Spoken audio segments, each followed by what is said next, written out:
Dear friends, welcome to my back YouTube channel N K D Shiksha. तो friends, आज की इस वीडियो में लेकर आए हैं क्लास 12 हिंदी का ऑब्जेक्टिव, जो कि चैप्टर 7 का है। तो चैप्टर 7 में जितने भी इम्पोर्टेंट ऑब्जेक्टिव है उसको आंसर के साथ बतलाएंगे। बतलाने से पहले एक छोटा सा रिक्वेस्ट है कि हमारे चैनल को सब्सक्राइब करके बेल आइकन को प्रेस कर ले, क्योंकि आने वाला एजुकेशनल नोटिफिकेशन आपके सीधे स्क्रीन पर जाए। तो चलिए बिना कुछ देरी करते हुए वीडियो को स्टार्ट करते हैं।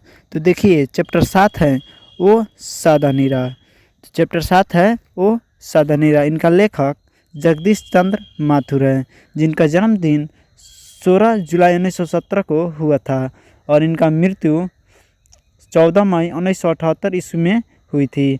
तो इनका जन्म खुर्जा गांव बुलंदशहर जिला यूपी में हुआ था। तो चलिए बिना कुछ देरी करते वीडियो को स्टार्ट करते हैं। पहला नंबर प्रश्न है, बहुजन संप्रेषण के माध्यम पुस्तक किसने लिखी है? तो इसका आंसर बी होगा, जगदीश चंद्र माथुर। इसका आंसर बी होगा। दो नंबर प्रश्न है, निम्नलिखित में कौन सी रचना जगदीश चंद्र माथुर की है? तो इसका आंसर सी होगा, वो सादा नीरा।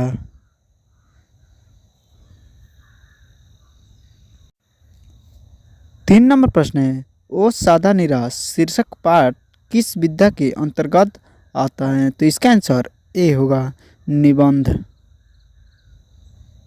इसका आंसर ए होगा। चार नंबर प्रश्न है, जगदीश चंद्र माथुर मूलतः क्या थे? तो इसका आंसर सी होगा, नाटककार। तो इसका आंसर सी होगा।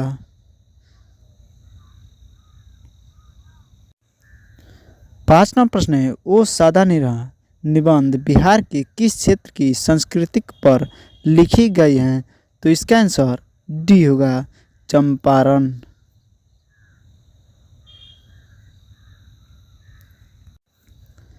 छः नंबर प्रश्न है, चंपारण क्षेत्र में बाढ़ का मुख्य कारण क्या है? तो इसका आंसर ए होगा, जंगलों का कटनी।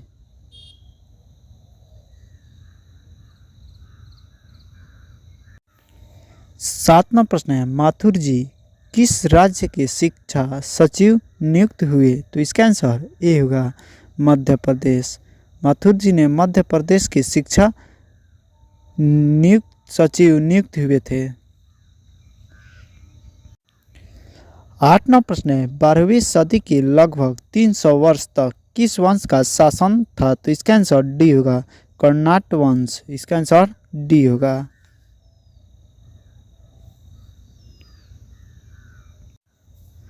नौ नंबर प्रश्न है, अंग्रेज ठेकेदारों ने किस चीज़ की खेती का विस्तार किया? तो इसका आंसर बी होगा, नील। अंग्रेज ठेकेदारों ने नील की खेती की विस्तार की थी। 10 नंबर प्रश्न है, राजा हरि सिंह देव को गयासुद्दीन तुगलक का सामना कब करना पड़ा? तो इसका आंसर सी होगा, 1325 ईस्वी में। इसका आंसर सी होगा।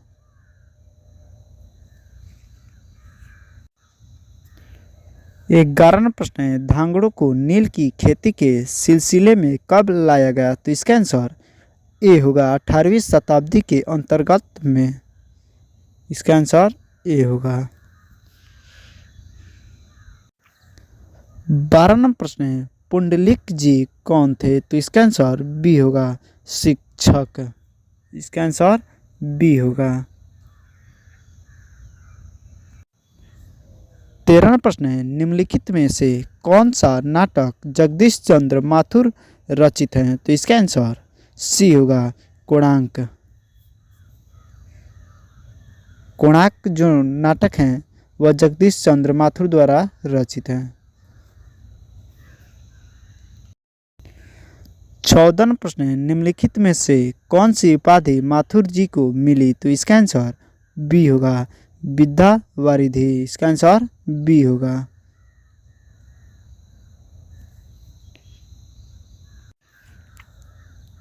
15वां प्रश्न है, माथुर जी का भितहरावा पहुंचने पर कौन मिले? तो इसका आंसर सी होगा, पुंडलिक जी। इसका आंसर सी होगा।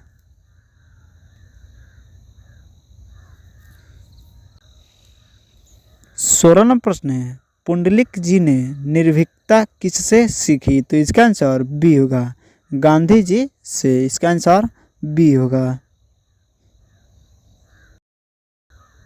17 नंबर प्रश्न है, कर्नाट वंश के राजा हरि सिंह को किसका मुकाबला करना पड़ा? तो इसका आंसर ए होगा, गियासुद्दीन तुगलक। गियासुद्दीन तुगलक थे, उनका मुकाबला कर्नाट वंश के राजा हरि सिंह चंद्र को करना पड़ा।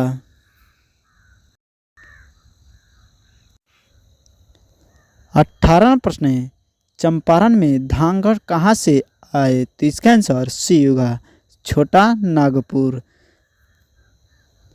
चंपारण में धांगड़ जो थे वह छोटा नागपुर से आए थे। 19वां प्रश्न है, गांधी जी चंपारण में कब आए? तो इसका आंसर डी होगा, अप्रैल 1917 ईस्वी में। इसका आंसर डी होगा। 20वां प्रश्न है, तीनकठिया प्रथा का संबंध है? तो इसका आंसर डी होगा, नील से। इसका आंसर डी होगा। 21वां प्रश्न है, पंडई नदी कहाँ तक जाती है? तो इसका आंसर ए होगा, भीखनाथोरी। पंडई जो नदी थी वह भीखनाथोरी तक जाती थी। 22वां प्रश्न है, बराज कहाँ बन रहा था? तो इसका आंसर डी होगा, भाईसाल लोटन में।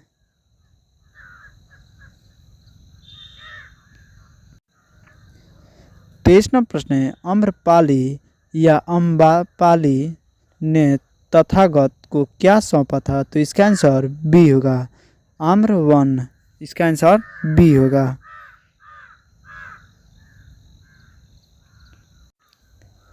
24वां प्रश्न है, मठ के महंत ने गांधी जी को कहाँ शरण दी थी? तो इसका आंसर डी होगा, एक महुए के पेड़ के नीचे। इसका आंसर डी होगा।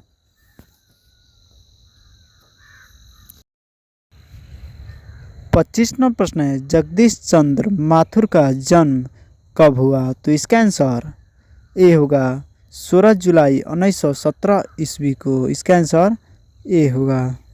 देखिए इसमें ऑप्शन नहीं दिया हुआ था तो हम लिखे हुए हैं।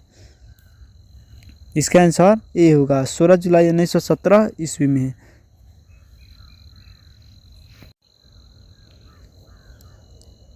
26 नंबर प्रश्न है, वैशाली महोत्सव का बीजारोपण किया?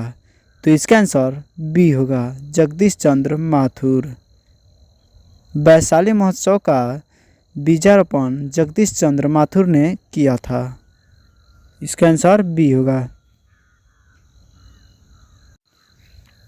27 नंबर प्रश्न है, कौन सी कृति माथुर जी की नहीं है? तो इसका आंसर सी होगा, रेशमी टाई। इसका आंसर सी होगा। 28 नंबर प्रश्न है, कौन सी कृति माथुर जी की है? तो इसका आंसर डी होगा, भोर का तारा।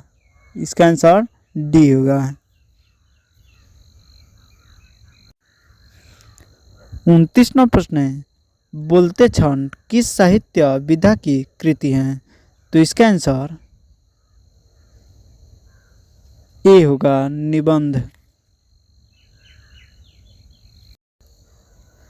30 नंबर प्रश्न है, ओ सादा निरा किसको निमित्त बनाकर लिखा गया है?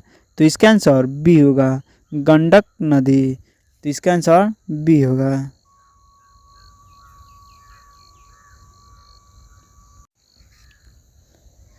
31 नंबर प्रश्न है, थारन शब्द किस शब्द से विकसित है? तो इसका आंसर बी होगा, थार। इसका आंसर बी होगा। थारन शब्द थार शब्द से विकसित हुई है। 32 नंबर प्रश्न है, बिहार के सुप्रसिद्ध सांस्कृतिक उत्सव वैशाली महोत्सव का बीजारोपण किसने किया? तो इसका आंसर सी होगा, जगदीश चंद्र माथुर। इसका आंसर सी होगा।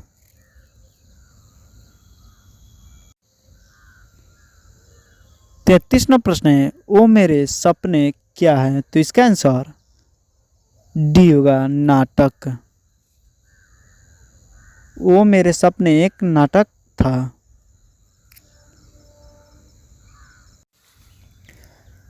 34वां प्रश्न है, गौतम बुद्ध का आविर्भाव कब हुआ? तो इसका आंसर बी होगा, 2500 वर्ष पहले। इसका आंसर बी होगा।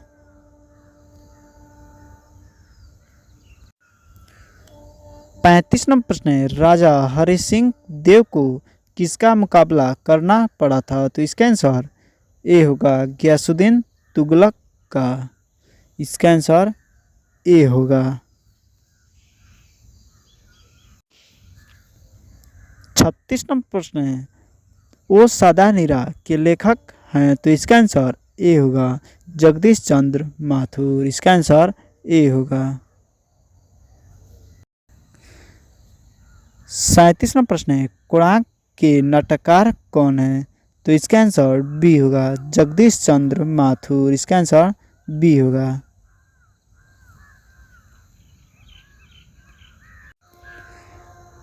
इस पाठ के अंतिम प्रश्न है, 10 तस्वीरें के रचनाकार कौन है? तो इसका आंसर बी होगा, जगदीश चंद्र माथुर। इस प्रकार इस पाठ में 38 ऑब्जेक्टिव समाप्त हुआ। तो मिलते हैं अगले वीडियो में।